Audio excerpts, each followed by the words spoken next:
Meeting to order. What's today's date? March 5th at 9:30. Let's start with our roll call. Commissioner Henry. Here. Commissioner Tedesco. Here. Commissioner Pinter. Here. Commissioner O'Dorisio. Here. Commissioner Baca. Here. Let's say the Pledge of Allegiance.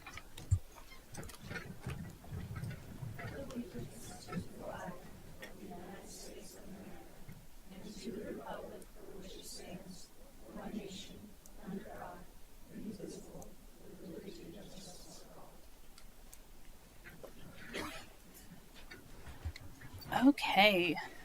Good morning. Do we have a motion to approve our agenda? So moved. Second.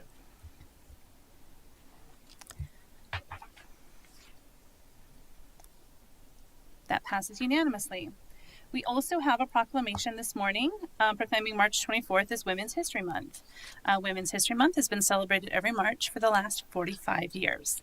The goal is to honor the historical and societal impacts made by women all around the world and right here in Adams County, starting with the only female county commissioner. Starting with the female county commissioners by my side. So yeah, we make history. You know, Lynn and Eva and I. Why not? I can read. Lynn was like, "Don't make me read it." I didn't bring my glasses, and then I flubbed it myself. So we're all doing our best. I am going to read the proclamation as well. Women's History Month, March 2024. Whereas each year the United States observes Women's History Month by celebrating the often overlooked contributions of women in history, society, and culture. March is selected as the month of observing Women's History Month to correspond with International Women's Day, March 8th. And whereas the population of Adams County is approximately 49.2% female, and whereas Adams County has 12,562 women-owned businesses, and whereas what began in 1978 as Women's History Day, when the idea caught on in the 1980s, the National Women's History Alliance championed for the holiday to be observed as a national week, which was expanded by President Jimmy Carter, who first issued the proclamation declaring the week of March 8th as National Women's History Week. Since 1987, the United States has formally recognized March as National Women's History Month. And whereas this year's theme, Women Who Advocate for Equity, Diversity, and Inclusion, and the theme recognizes throughout the country those who understand for a positive future we need to eliminate bias and discrimination from our lives and institutions. We recognize the example of women who are committed to embracing everyone and excluding no one in the common quest for freedom and opportunity. We honor local women, past and present, who have taken the lead to show the importance of change and to establish firmer safeguards, practices, and legislations reflecting these values. Following decades of discrimination, we are proud to celebrate women who work for basic inclusion, equity, fairness, and invite us to commemorate and stand in solidarity, which is that and wear purple, which is the official color of International Women's Day.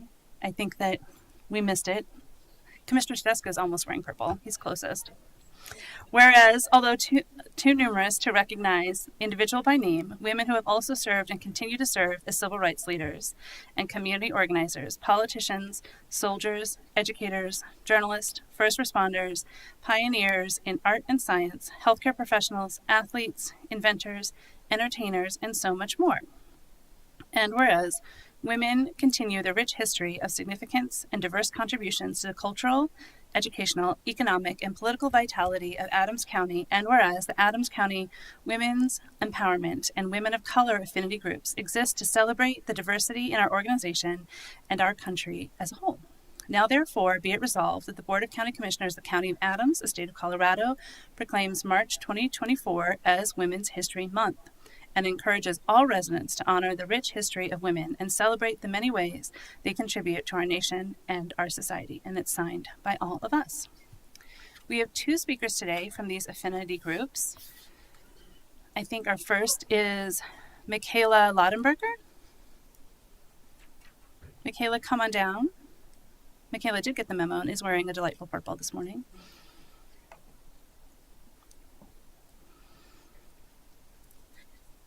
Hi, can you hear me? Yes, ma'am. Okay. Thank you, Board of County Commissioners, for acknowledging Women's History Month. I first want to acknowledge the 3 women that hold seats on the Board of County Commissioners. It's exciting to see you all and the things you do for our county. It's an inspiring moment as a woman to come here and see you 3. The next group of individuals I want to acknowledge is the 26 individuals that identify as female and hold a supervisor position or higher here at Adams County. The opportunity to make a difference not only here in the workplace, but also in our community is super exciting.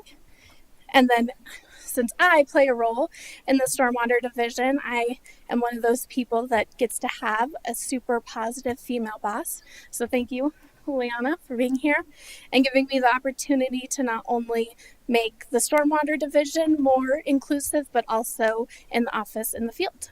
So thank you. Thank you. And then Janet Lundquist, Deputy Director of Public Works, is also speaking today. Come on down, Janet.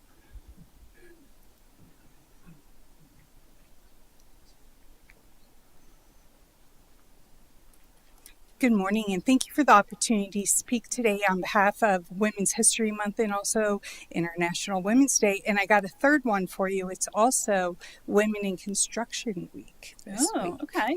So as I was preparing for my speech today, because Michaela was like, you should come with me. We should do this together. I had noticed a theme as I was doing my internet search, which is we've accomplished so much as women in the last 104 years since we've gotten the right to vote. But we have so far to go. And when I start looking at that list of things that we need to do, which includes ending gender-based violence. Did you know that 1 in 4 women will experience violence sometime in their life? Finding equity in healthcare, and I'm not even talking about reproductive freedom. I'm talking about the fact that if you're a woman of color and you go into your local doctor's office, you have a 30% higher chance of being misdiagnosed than if you were a white man. And then this is the one that hits me in the hardest, is that we have segregation in our education. Only 9% of girls aged 13 to 17 want to enter the field of STEM. So little girls who could be an engineer just like me are fearful to do it because we have stereotypes that still exist today where girls are not as good at math and science as boys are. And I'm going to tell you, I have to do a shout out to my girls, Ruby and Betty, who happen to be amazing at math and science. But all that's to say, we've got a lot of challenges that we face in this world as we move forward. And I think that we have a path forward that we follow here at Adams County that gives me a glimmer of hope when we're facing such strong challenges. And that's that we have a culture that values DEI, or diversity, equity, and inclusion. I know within our department at Public Works, and don't take just Public Works as your example, we know by national study that when you promote an environment of DEI, you are driving increased productivity and adaptability. You're promoting trust and collaboration within your organization, and you're driving innovation and creativity within your organization. A lot of people call me the queen of the warm welcome. This is something that I like to do at all of our team meetings. But since Brian and I have instituted the warm welcomes for our team, we found that we found ways to disagree more respectfully amongst each other. We found that we're breeding a connection amongst people who may not necessarily just naturally recognize that connection that they have with their other team member. And I think the most important thing is we've taught our team that every voice matters. And so no matter small or high ticket item, that when they speak up, they're going to be heard. And I just imagine a world where we can, as a society, be a more inclusive environment. And imagining when we are in that space, what a difference we can make in those challenges that we still face as women. Thank you so much. Thank you, Janet and Michaela. Our notes say to come down for a photo. So if you could come down and join us in the front for a photo. Oh, yes, of course, ma'am. Thank you. Go ahead, Commissioner Henry. Sorry, Janet. But we need you later. Okay. Just saying. Don't go Yes, far. Don't go far. And I kind of want to piggyback on what you said. It is really sad that a woman can't travel alone and feel safe. I've had a friend that has actually been assaulted by an Uber driver. When I go on trips alone, I like to walk. I don't necessarily like to take Ubers or taxis. And you have no idea how many times when I leave a dinner and I have someone say, B, are you sure you want to do this? Are you going to be safe? Are you sure? And there was a time when I actually was in a hotel in Washington, D.C., and a man walked into my room. He had a key. I mean, it's just really, really sad that women can't feel safe walking in their neighborhood, walking in, when they're traveling. It's just really, really sad that we can't do that. And then when Commissioner Tedesco and I first got elected and sworn in, we sat at a table of 11 men, all directors. And I think only one of them was of color. Am I right? Yeah, only one of them was of color. And I knew that we needed to change this culture. And now I'm really proud at what Adams County has done. Right now we have a county deputy director, Alicia Reese. We have Heidi Miller, who was there in the beginning with me and sat there at that table with 11 men. And so many other directors. I look in this audience and I see so many amazing women that have worked their way up. And, I actually, in 2011, had the opportunity to meet Madeleine Albright. And I remember one thing that she said at that breakfast where I sat at the table with her is she said, there is plenty of room for mediocre men, but there is no room for mediocre women. And the women that sit here in the positions that they are earned it. And they worked hard to get to where they're at. So I want to thank all those women here, our directors, deputy directors that we have that are women. I appreciate you, and I know that you had to work really hard to get where you're at. Thank you. Does anyone else have a comment before we go down for pictures? Okay. Commissioner Tedesco. So, I want to say thank you to all the women in our facility here today, all the leaders that are women. But I especially want to thank, I'm the only boy in my family. So I'd like to say a special thank you to both my wife, who, by the way, sports purple every day. And then my daughter, who is a CPA, who loves math. And my three sisters, Pam, Danielle, and Missy. And, I see through my colleagues and through some of the workers, the experiences. And I have intervened at times just because I think it's ridiculous the way that some feel they can treat others, whether it's men to men or men to women or women to men, and then try to hold themselves as being better because they hold a position. I think that we need to address this across the board and recognize what this is doing to our society.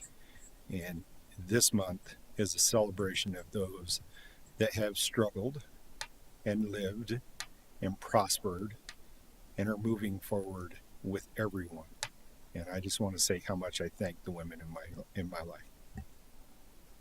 I really thank Bernadette for putting up with you. Just saying. Thank you, Bernadette.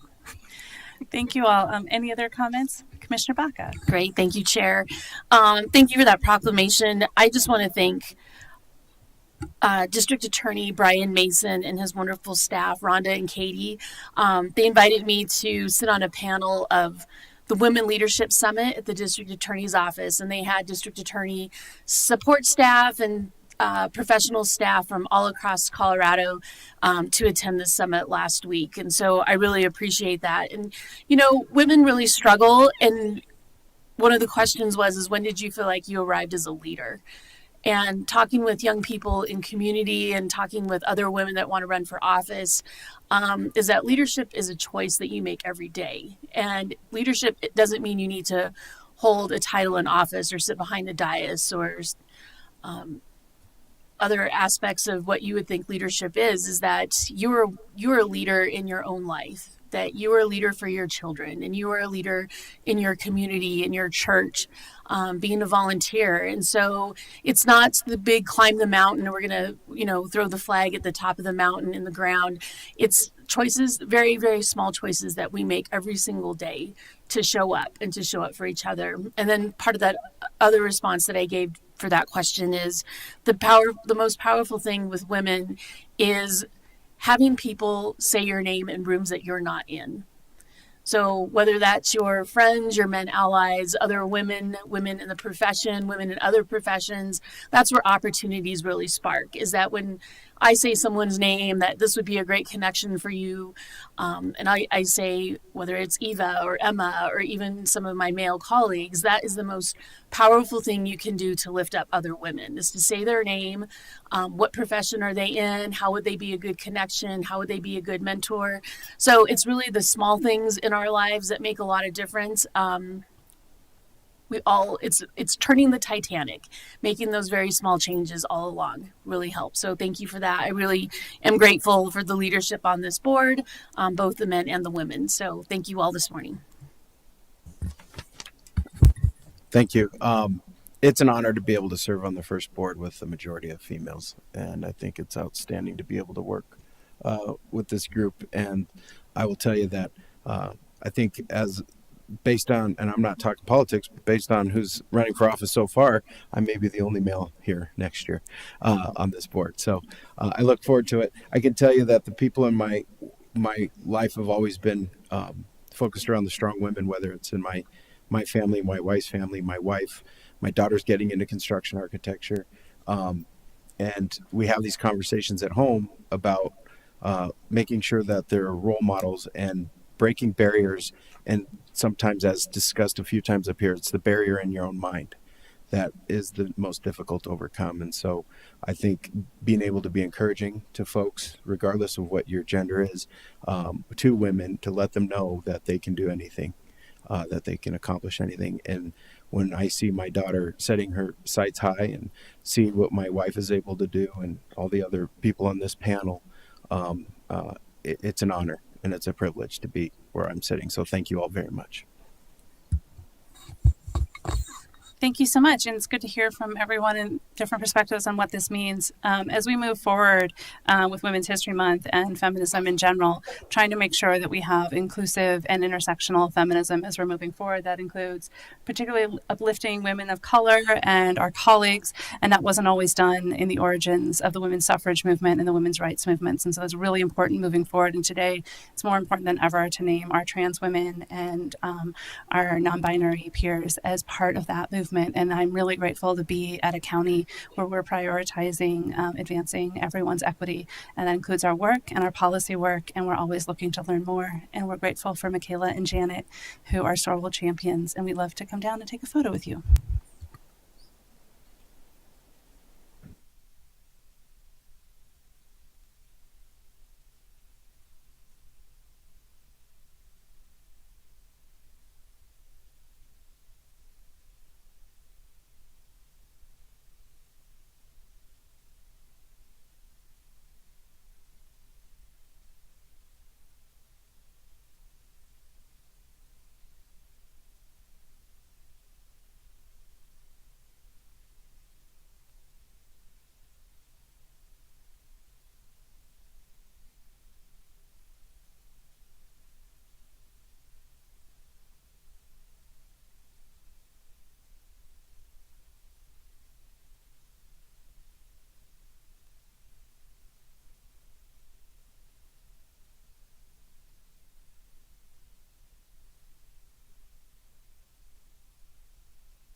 Okay, returning to our agenda, do we have anyone signed up for public comment this morning?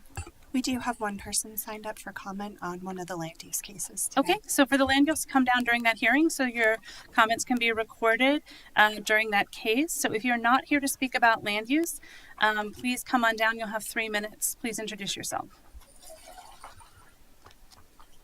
Okay. Is there any additional elected official communication this morning?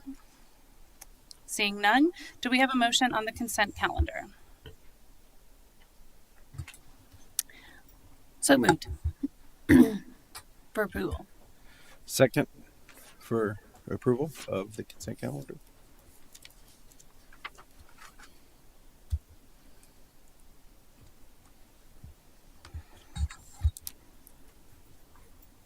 And that passes unanimously. First up is new business, county manager. Okay, county attorney. Good morning, Commissioners. I do have an executive session on the agenda today, and that would be pursuant to Colorado Revised Statute 24-6, 402, 4A and B, for the purpose of receiving legal advice and discussing acquisition of real property. Okay. Do we have a motion? Move to approve as stated. Second.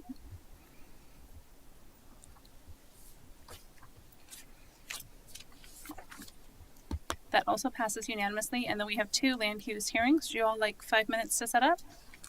Okay, we'll go ahead and take a recess. What time is it? Let's go ahead and recess until 10 a.m.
let's start with our first land use matter. BAC 23-6, Bar City second filing. Yes, Commissioners, if I may, just before we get started, I'd like to introduce a new staff member that I think you'll all be extremely excited to have. So Grace Fleming is joining us as our Development Research and Compliance Coordinator. So this is the position we have really needed to dive into things like old conditional use permits and special use permits to really ensure that we are tracking something from the time you all grant a permit through the activity of that and ultimately keeping our properties in compliance. So we're very excited to have her, and I just wanted you to know she has joined us. Welcome. We love the detail work, so I'm glad someone's here to really dive in. Glad someone else does it. I wasn't going to say that, but also that. Glad someone Yeah. else does it. Let's go ahead and get started with our land use matter.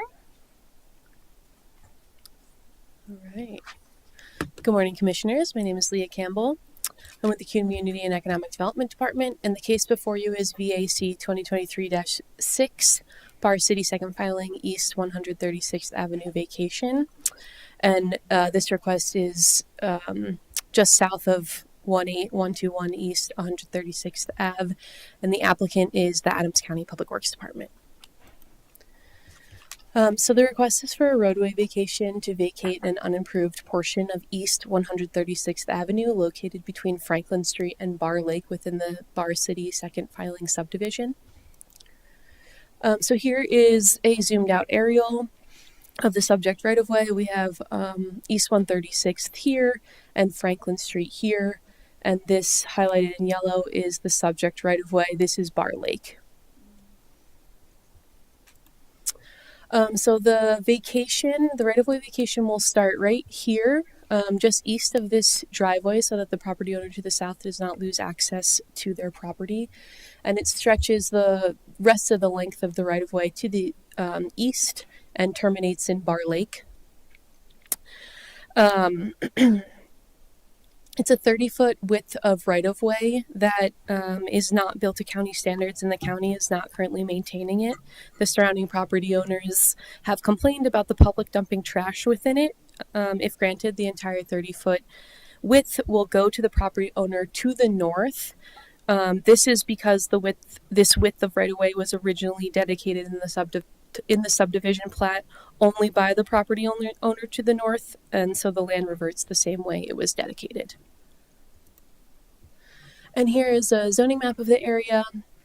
All of the surrounding, or most of the surrounding properties have a designation of agricultural, so A1, A2, or A3, with the exception of this lot right here, which is R1C.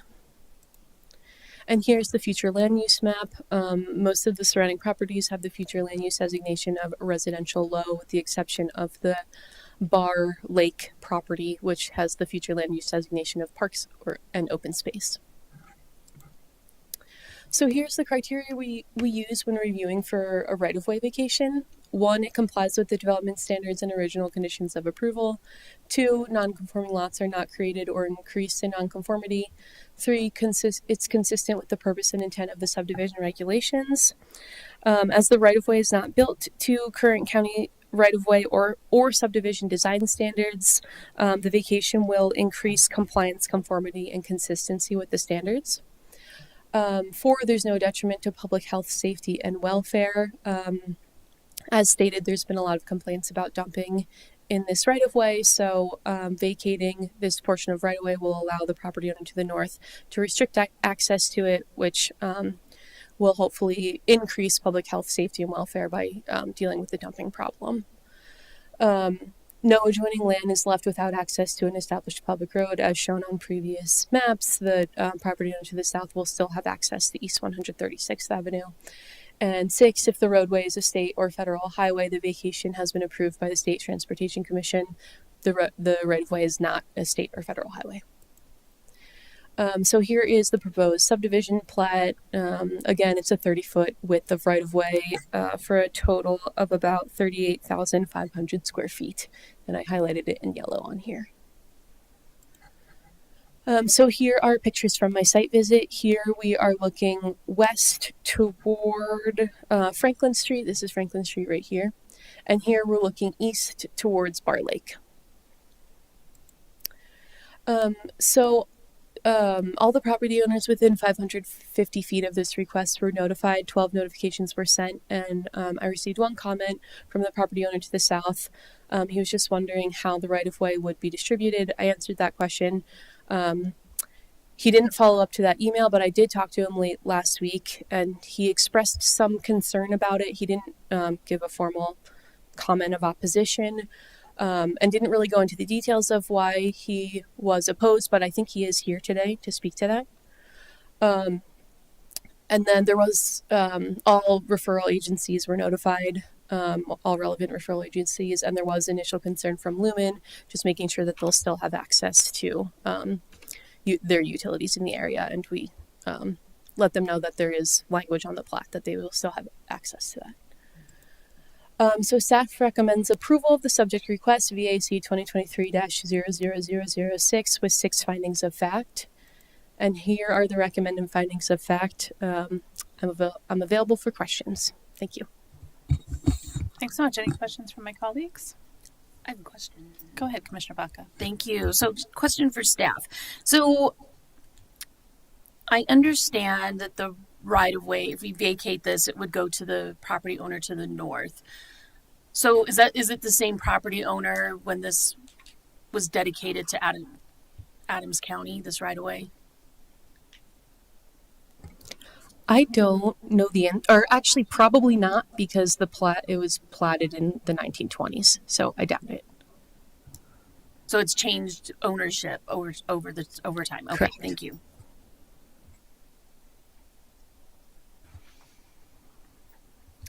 Okay, seeing no other questions, does the applicant have any comments or presentation?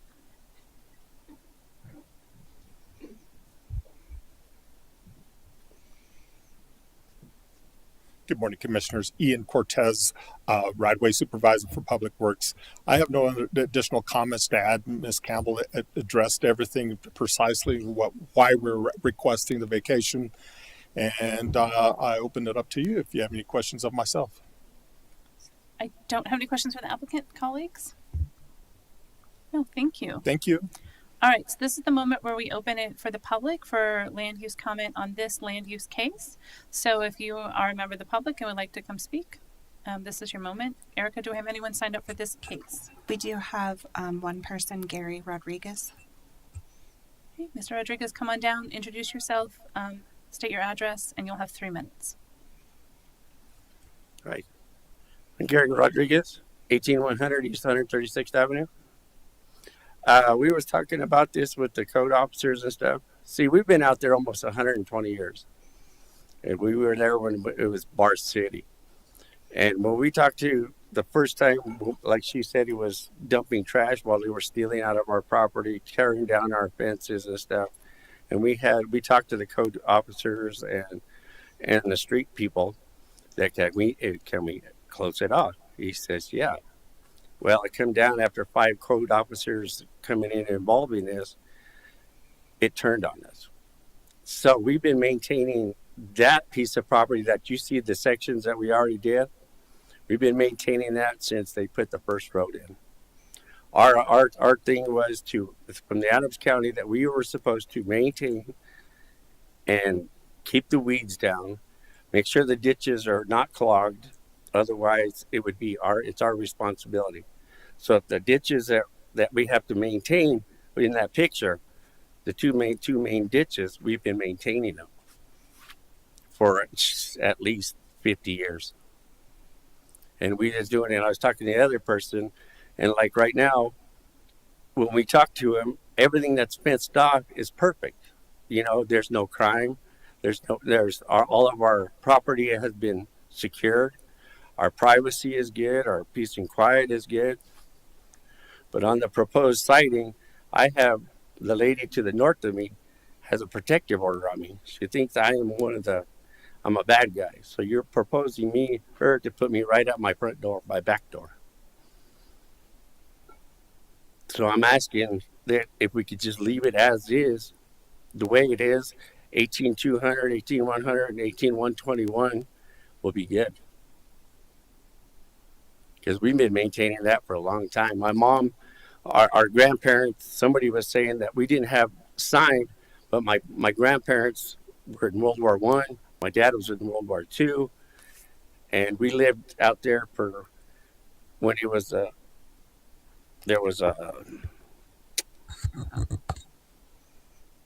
when the depot was there. There was like a general store right down the street where 1800 is. My mom and them used to live there. And then across the street from us where that little R1 section is. But when the county came in, they said it was our responsibility to maintain it. So we've been maintaining it since we first got the road paved. So we're asking right now to keep us safe from them and keeping the noise level down from their dogs and their heavy machineries and stuff, that we just separate it the way it is right now and call it good. Because we've been maintaining it good. As you can see, it's nice. So. Well, thank you for your comment. That is your 3 minutes. All right. Thank you. All right. Does anyone else from the public have a comment? Please come on down. Well, we have to finish public comment first.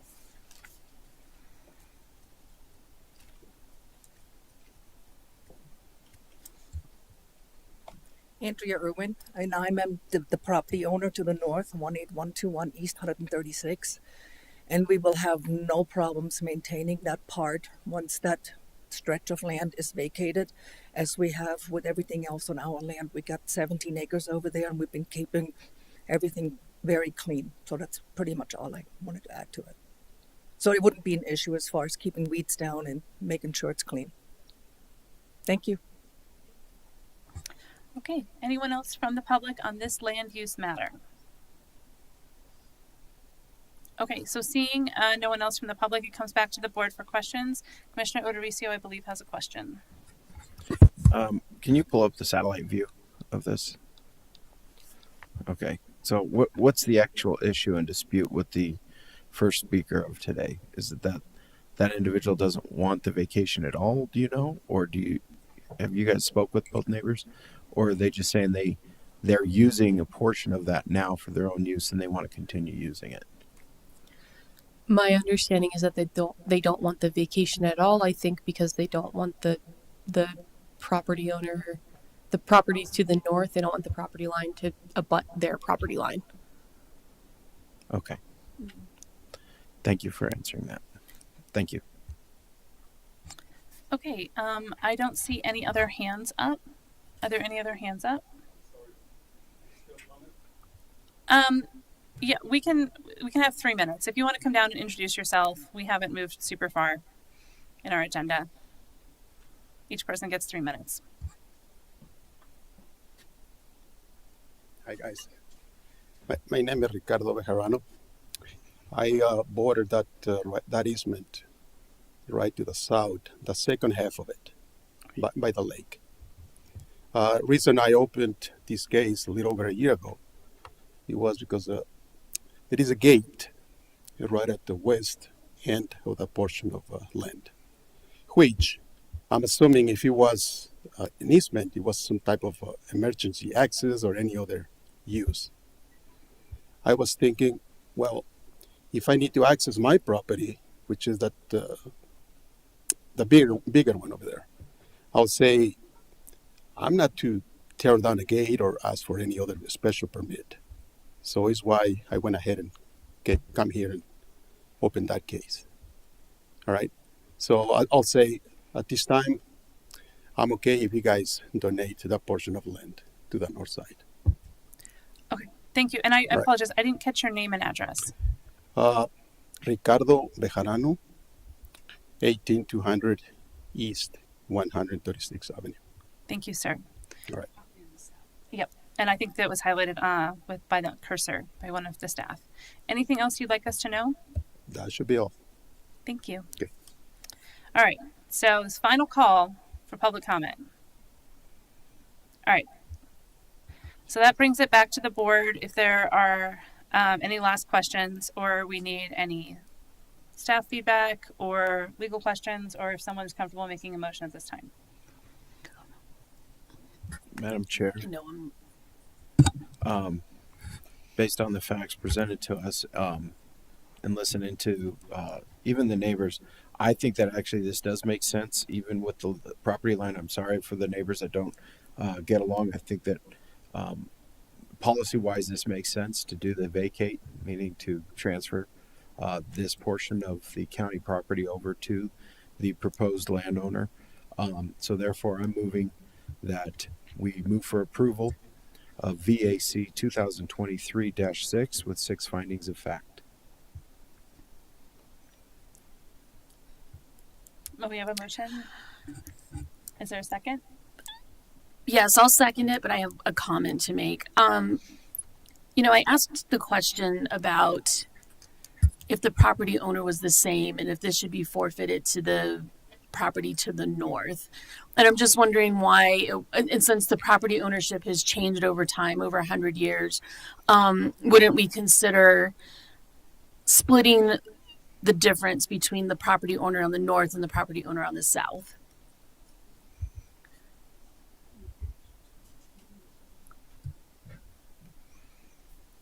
Applicant is coming down with some feedback. Commissioner Baca, per state statute, whenever a right-of-way was created by a subdivision plat and the adjoining properties, no matter the duration of which that plat was been around, that property automatically defaults to the property that it was abutting at the time of creation. I appreciate that. So that's an important fact Okay. to have in state statute. So thank you. That answers my question. Okay, so we have a motion and a second on the table, and we can vote.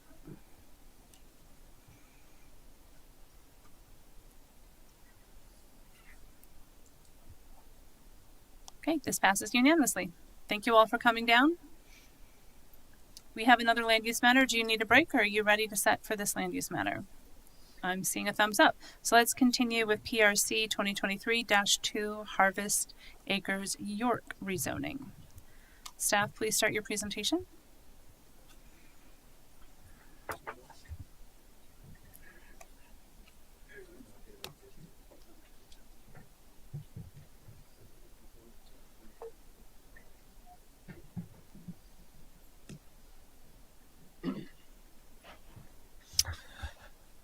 All right. Good morning. My name is David Dubosky. I'm here to present to you Harvest Acres York rezoning and minor subdivision, PRC 23-2.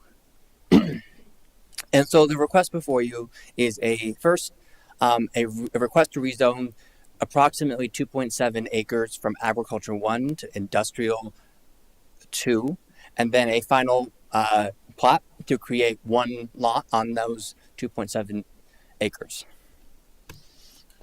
And so when we are reviewing a rezoning, it's important that we evaluate the criteria of the request. One, that the rezoning is consistent with the comprehensive plan, it is harmonious and compatible to the surrounding area, and it is consistent with the development standards, and it complies to the development standards. And so the request in site, the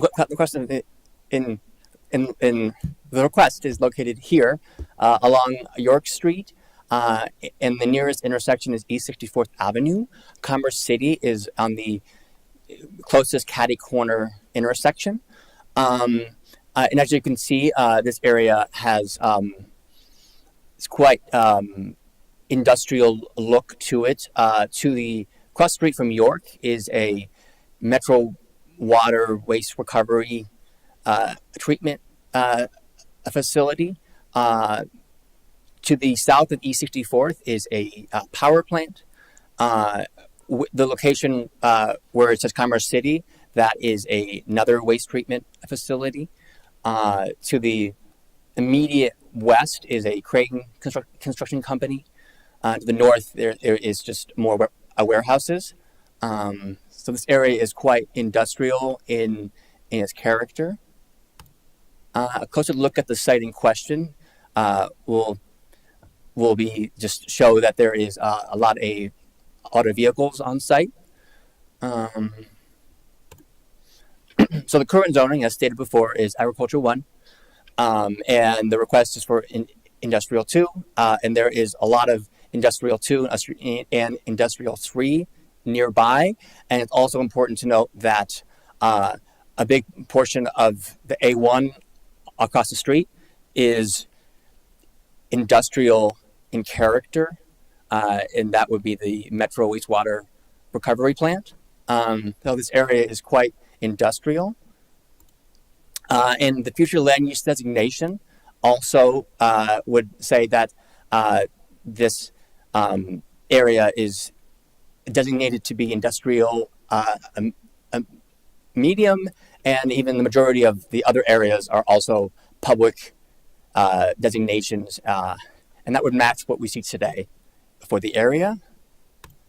And so when we're reviewing the rezoning, it's important that, like I said before, that the proposed zone would match what the lot is in terms of size and width.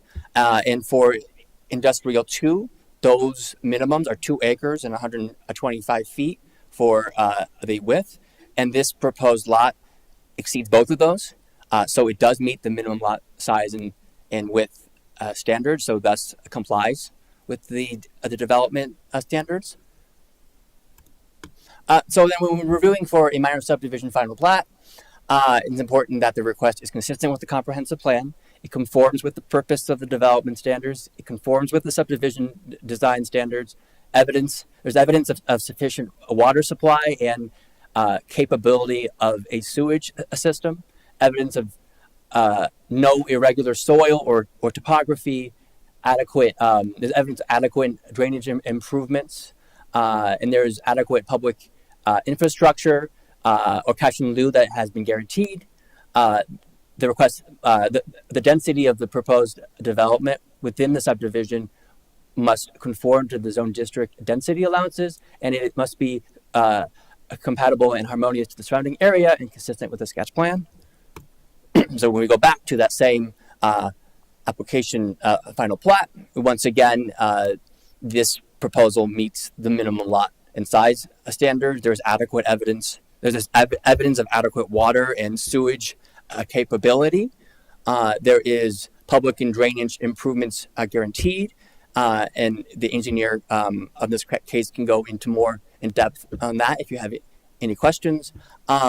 This application also increases compatibility to the future land use designation, because as it stands, there's just 3 lots, but this would create 1, and that would save future headaches in terms of setbacks and other situations, because they would be crossing lot lines.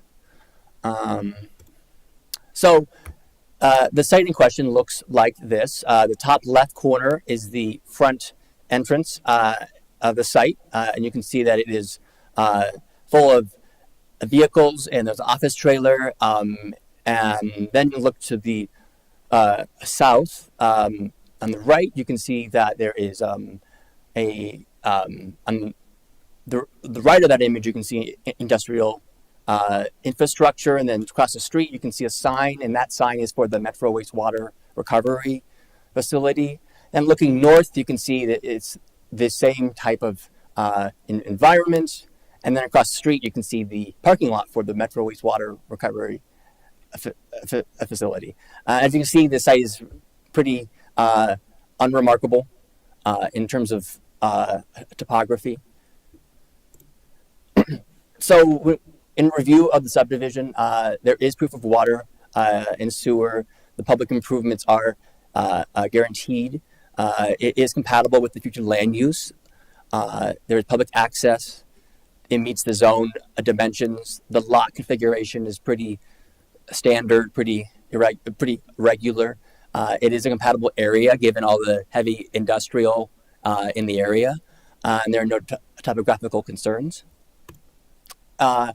64 notifications were sent to property owners and occupants within 1,000 feet. No letters of concern, and no referral agencies had any concerns. So in summary, both the rezoning and the final plat are consistent with the comprehensive plan and the development standards. Both of these applications are compatible and harmonious with the character of the neighborhood. The final plat conforms with the subdivision design standards.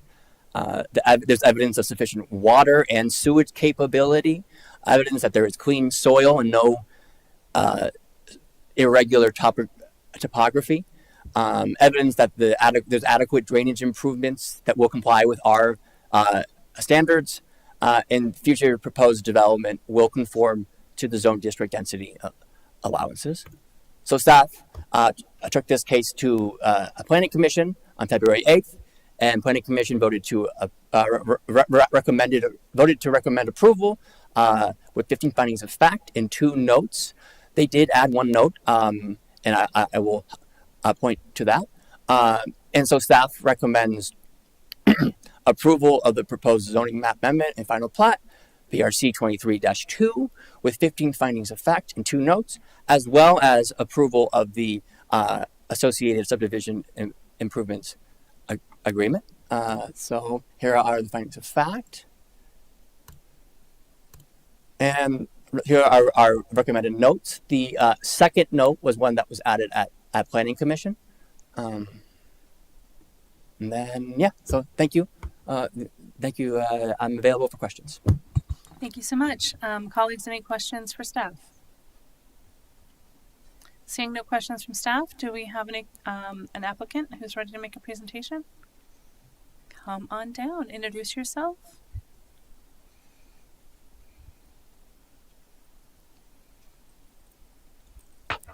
Good morning, Commissioners. Rita Connerly on behalf of the owner, an attorney at Fairfield and Woods, 1801 California Street, Suite 2600 in Denver, Colorado, 80202. We really have nothing to add to supplement the comments, findings of fact, and notes are acceptable to the owner. I want to personally thank Mr. Dabowski for his assistance, and most importantly, Ms. Fitch from the County Attorney's Office for helping to navigate some of the more legal things. She was extraordinarily responsive, so thank you for that.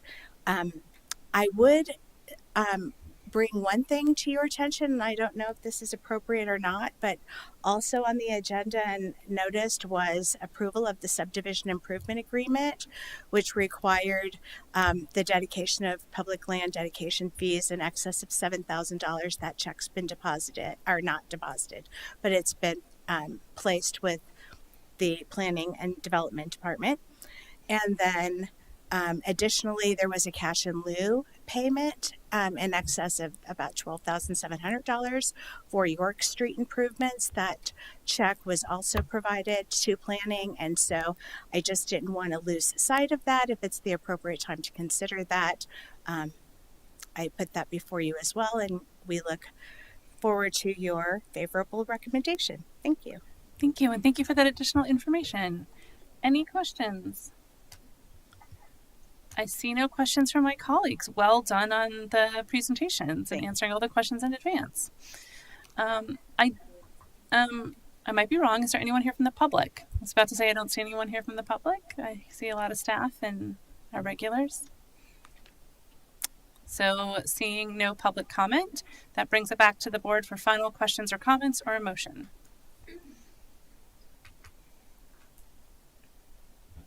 Madam Chair, I move to approve PRC 2023-2 Harvest Acres York rezoning and minor subdivision. Our approval would be for the proposed zoning map amendment and the final plat together, with 15 findings of fact, 2 notes, as well as the approval of the subdivision improvement agreement as discussed earlier. Okay, is there a second? I'll second that. Thank you, Chair. Motion and a second.